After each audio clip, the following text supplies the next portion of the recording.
Yo, what is going on, everyone? My name is Getsy and welcome to the channel. Happy opening day of baseball. I'm repping my Cardinals apparel and boy did we get smoked. It is not the way I wanted to see us start the season and I have so little faith in us, so help us Lord.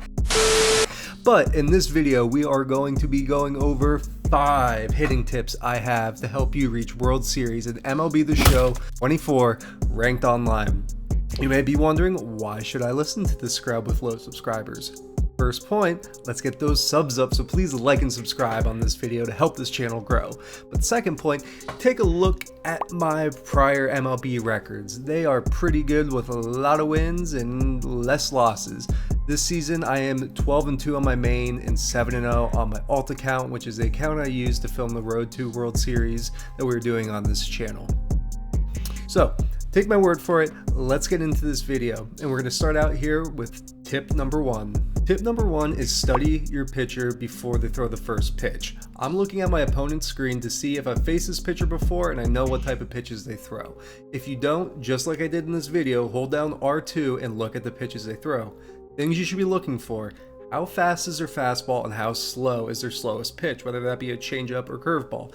That's going to tell you how much you're going to have to adjust between the fastball and their slowest pitch. Someone like Tom Seaver, who has a very fast fastball and very slow changeup, will be able to throw you off a lot more, as if someone had, fastball may be 100, but then their slider's 92. You know that you can sit fastball, and even if you guess wrong, you're still probably going to hit good contact. One other thing to look for is what type of fast pitches do they have? Do they have a fastball, sinker, two-seam, cutter? This is going to tell you the different ways the fast pitches are going to come in. A sinker is going to drop, a cutter is obviously going to cut in, and a fastball is going to come straight. So when you're facing someone like Corbin Burns, who has a sinker and a cutter, you know that every fast pitch is going to have a slight movement on it. That's just good information to have as you're going into the game. Tip number 2 is the number 1 rule of baseball when hitting. Expect fastball and adjust from there. If you can't hit a fastball in this game, you're gonna have a hard time winning. So I always expect fastball, and I personally know that I will fall behind if it's righty on righty or lefty on lefty on high inside fastballs. So I personally keep my PCI up there because it works for me. If you're someone who can get your PCI and react quick enough up there, then keep it wherever's comfortable for you. It is truly a preference thing. I want to take a look at these at-bats here and kind of explain what I'm doing. All right, you can see I put my PCI up in the top left-hand corner and I adjust. I adjust the fastball outside. Expecting fastball here. Throws it exactly there, get it perfect. If I didn't have it resting there, I would have been behind on that.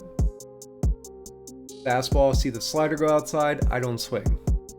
Expecting fastball, I get it, adjust down a little bit, get the hit.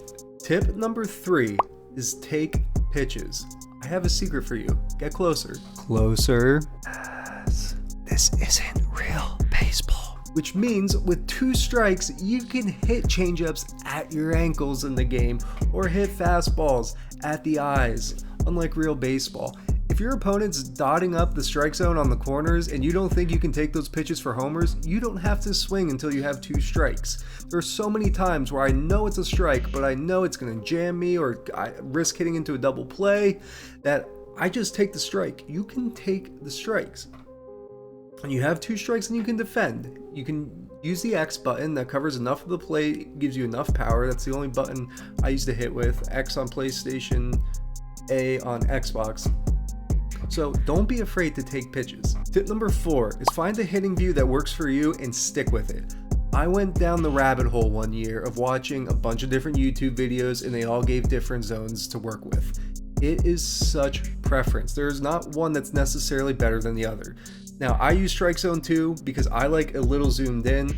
I used to use MLB The Show 16, which was a pretty zoomed out view, and I had winning records with both of them. Find one that works for you and stick with it. If you're changing your reticle, changing your PCI, or your view every game, you're never going to get used to something and get good with it. It's always relearning pitches, relearning different ball spins with it. So stick with one. Don't go down. Tip number 5 is utilize the pitch history on the second time around your lineup. Your opponent is likely going to treat your players the same each at bat. So if you see, for example, he's throwing you sinkers inside, you can cheat and keep your PCI inside to expect that sinker. People become very predictable, and that's called picking up on your opponent's tendencies. Is the mental part of the baseball game. It is getting one step ahead of them and then ripping dingers to take the lead. If you all like this video, please like and subscribe. Drop a comment on who you're rooting for on opening day below so we can talk some baseball. If you have any other questions about how to hit and how to get better at hitting, please drop it down in the comments as well.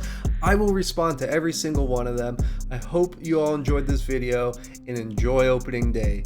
Peace.